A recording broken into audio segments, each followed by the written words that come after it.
Компания «Формула-55» дает старт новогодней мега-акции.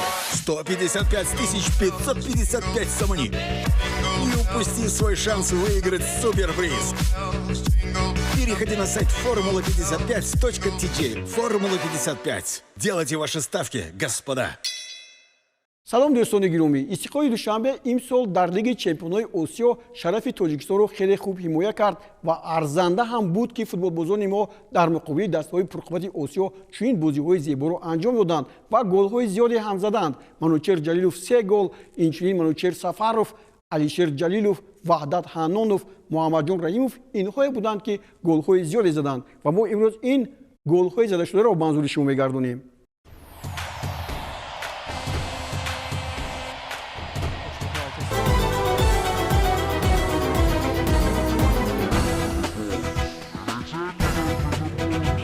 استقلال را بالا کنیم زربزن زربزن استقلال استقلال افتخاری وطن استقلال زربزن زن استقلال زربزن زربزن استقلال افتخاری وطن استقلال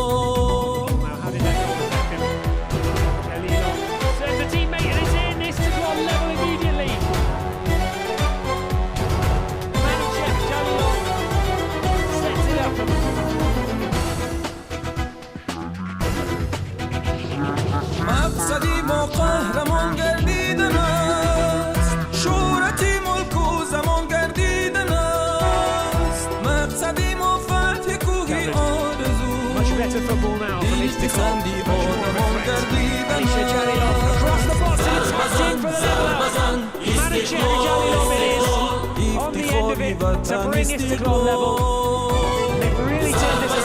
زربزن افتخاری وطن استقلال افتخاری وطن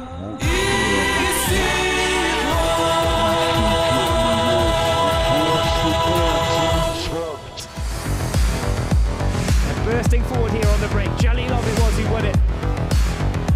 Break on.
пешниҳод кардани голи задаи Алишер Ҷалилов дар вухӯрӣ бо дастаи Шабоб Ал-Аҳли Дубай ки бо ҳисоби 1-0 бо пирӯзии Истиқлол анҷом ёфт бисёр душворӣ пеш овард.